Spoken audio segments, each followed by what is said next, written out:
상가임대차보호법 권리금 손해배상까지 생각한다면 상가임대차보호법에서 주가되어 보호를 받는 대상은 바로 임차인이라 하였네요.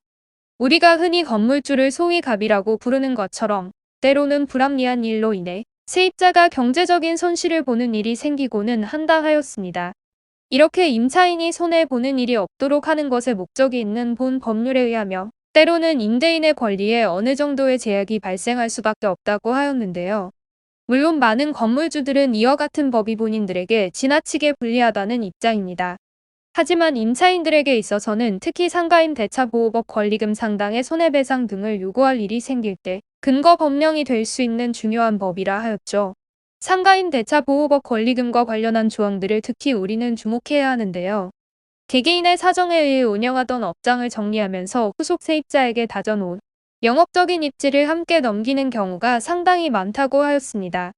이렇게 계약 기간 중 자신의 노력으로 만들어 놓은 가치를 양도하는 것은 당연히 무상으로 이루어져서는 안 된다 하였습니다.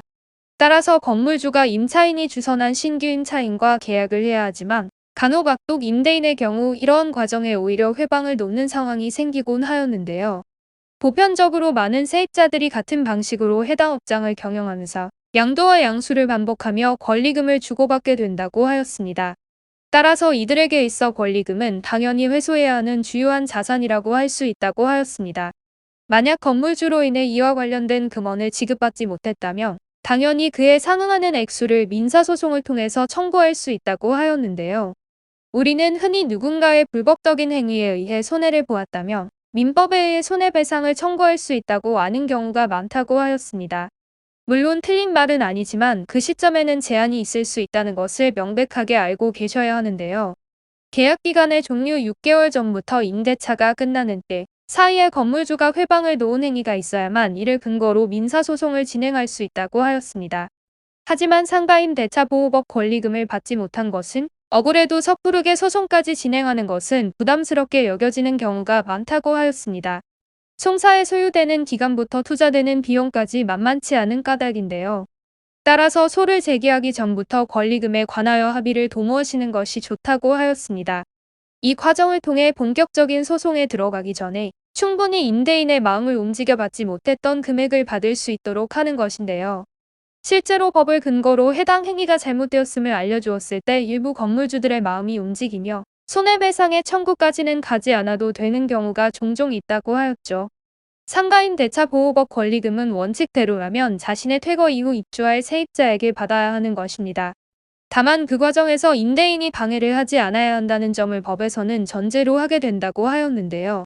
그런 만큼 소송까지 가지 않기 위해서 주선행위 과정을 통해 여러 가지 방법으로 접근하며 압박이라는 채찍과 설득이라는 당근을 동시에 사용해야 한다고 하였습니다.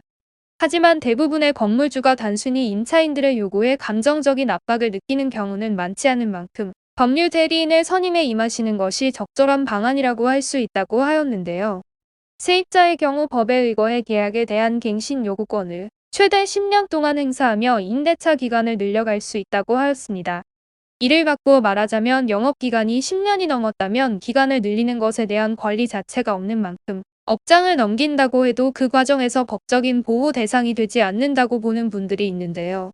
이제는 대법원에서 계약기간이 10년 이상이라도 본인의 영업적인 가치는 엄연히 법에 의해 회수해야 하는 것으로 존중하는 만큼 임대차 기간이 문제가 되지 않는 것을 알 수 있다고 하였습니다. 다만 법에서 명시하고 있는 정당한 건물주의 계약갱신 요청 사유에 해당한다면 권리금을 보장받지 못하는 일이 생긴다고 하였는데요. 통상적으로 임차인이 본인의 의무를 다하지 않았을 때가 이 사유에 속한다고 하였습니다. 예를 들어 3기간의 차임을 내지 않으며 연체에 이른 경우가 있다고 하였는데요. 만약 차임을 월세로 계약한 경우라면 당연히 3개월치의 월세만 내지 않았다면 계약 해지를 주장할 수 있는 이유로 작용할 수 있다는 것이라 하였는데요. 그 외에도 별도로 건물주의 의사를 묻지 않고 제3자에게 목적물이 되는 업장의 전체 또는 일부를 전대한 경우에도 임대인은 계약을 해지할 수 있다고 하였습니다. 따라서 본인의 상가임대차보호법 권리금이 반드시 지켜져야 한다면 우선 현재의 임대차 계약의 종료가 임차인인 자신의 결격 사유에 의한 것은 아닌지 미리 점검해 보실 필요가 있겠는데요. 만약 주선행위 내내 최선을 다했음에도 임대인이 이에 응하지 않는다면 본격적인 소송 절차에 착수해야 합니다. 행위 내내 크게 거둔 성과가 없어 보이는 만큼 괜히 사전 과정을 진행한 것은 아닌지 아쉬운 기분이 드실 수도 있다고 하였는데요.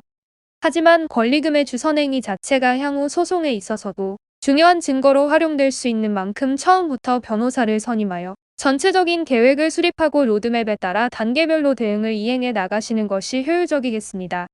상가인 대차보호법 권리금 소송의 경우 임차인 본인이 소를 제기하는 원고가 된다고 하였습니다. 민사소송의 경우 모든 입증 책임이 원고에게 있는 만큼 본인이 객관적이고 설득력 있는 주장 및 증빙 자료를 제출해서 재판부를 설득할 수 있어야 하는데요. 아무리 본인이 억울한 부분이 있다고 해도 건물주의 부당한 조치로 인해 권리금을 받을 수 없었다는 것을 보이지 못한다면 소에서는 고배를 마시는 일이 생길 수 있다고 하였습니다. 실제로 상가에 권리금을 둔 민사소송의 경우 호소 세입자를 증인으로 세워 신문을 실시하기도 하며 적절한 액수에 대한 산정까지 추가적으로 진행하는 등 다소 복잡해지는 경우가 많은데요. 따라서 초입부터 법률 전문가와 함께하며 도움을 받는 것이 합리적인 길이 될 수 있겠습니다.